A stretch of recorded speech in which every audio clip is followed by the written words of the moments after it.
Welcome to Lore Meets Reality Kingdom Hearts. Keys for weapons and more unconventional game weapons. That's today's topic. Kingdom Hearts is a deeply emotional storyline about friends' hearts, your true purpose, and defeating the evil inside of everyone's hearts. It's one of my favorite game series of all time, and I know it's a popular title, but one thing that has always irked me about the series is the weapon of choice. The Keyblade is very iconic, and other than being used as an actual weapon in the game, it is a symbol of hope, for it can unlock any lock, including a sealed heart.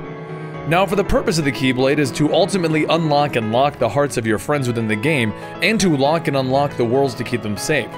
That would be fine and dandy in itself, except our heroes use the Keyblade as an actual weapon on top of that.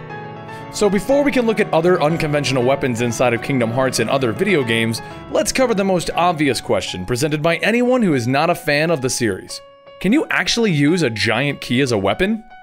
Keys are made from metal and have rather sharp edges. Through our research into various forms for self-defense, keys are a very viable weapon, usable as an improvised blade. If you were to attack someone's throat or face with one, you could cause a gash of 1 to 2 inches without much effort. But a keyblade is a very large weapon, right? It's not something small like a key. Well, let's look at the basic Kingdom Blade, the first weapon Sora acquires. If we were to use the actual bladed portions of the Keyblade, it turns out to only be a very small end tip of the weapon, almost like an axe of sorts. So, with the amount of crazy swinging you do in the games, you'll be hitting your enemies more with the pull of the weapon than anything. The blades are not the only thing that can be accounted for. If we look at the weight, the weapon wouldn't even need to weigh that much to deal damage to the human body as a blunt weapon. A good example of a blunt weapon not needing much weight would be the M4 carbine rifle the US military uses. The reason we're going to use this weapon as an example is that it has an undeniable weight of 6.36 pounds without its magazine. It is also portrayed as a go-to weapon for soldiers in games, movies, and real life when in close combat. So, if you can knock someone out with the blunt end of a rifle weighing 6.36 pounds in one move, then it's safe to assume our Keyblade won't have to weigh much to do damage, especially if it has a nice and sharp end on the tip of it. So well, we answered that one quickly, didn't we? Yes, Sora can use a key with some weight behind it as a weapon in the manner that he does. But Sora uses multiple key types that look nothing like a key, and more like the world he acquired it from.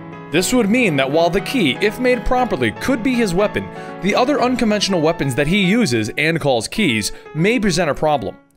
Not only that, but if you look at the other weird weapons in video games, you'll see things like laptop guns, yo-yos with swords on them, dolls, gun swords, and dubstep guns.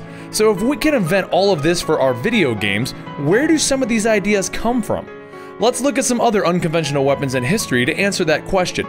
Don't worry, we're actually going somewhere with this. A good starting place would be one of the leading inventors of history, Leonardo Da Vinci. He invented many things that have become inventions we use today. But to fund his preferred projects, he did create some rather crazy weapons. Take the genius of Da Vinci and let him make his own weapons and you get things such as the armored scythe chariot, a chariot which, once pulled through, the enemy soldiers could have its scythe raised to cause serious harm. He also invented the first ideas behind the spread shots. Since back in the Renaissance era, guns were not very accurate, so he had the idea to just make them shoot in a wide spread to ensure the user hit his target. Also, allowing the gun to be water-cooled, so it could be used again quickly. He also invented the first idea behind a machine gun. This was achieved by loading a gun into a human-run treadmill, and was operated and fired as the people ran in the treadmill. Those were pretty crazy ideas he had back in the day, don't you think? I seriously don't know what I would have said if I was being shot at by a treadmill machine gun.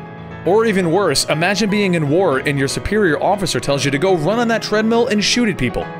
It could be quite interesting.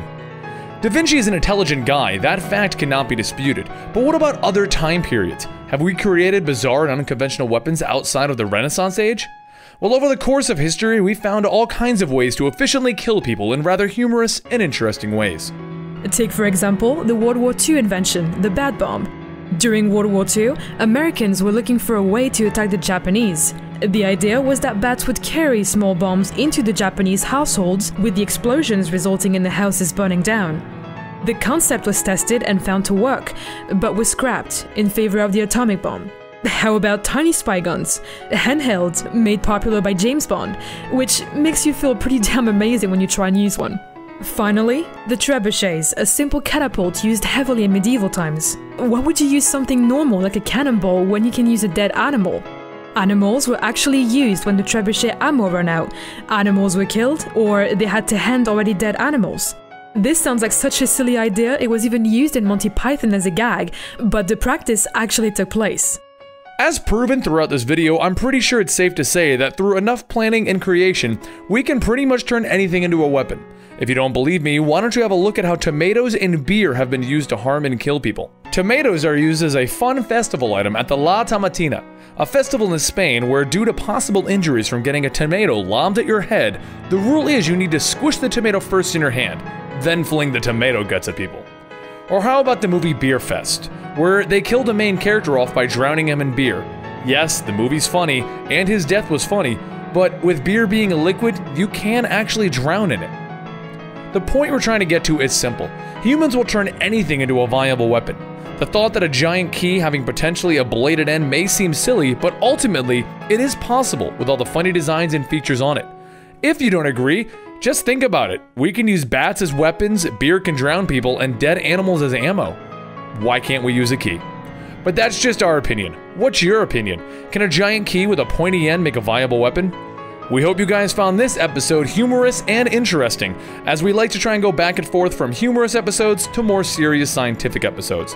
Make sure you stick around for our next episode where we go into stem cells, steroid use, and human genetic experimentation to explain if Bioshock's plasmids could actually happen in the future.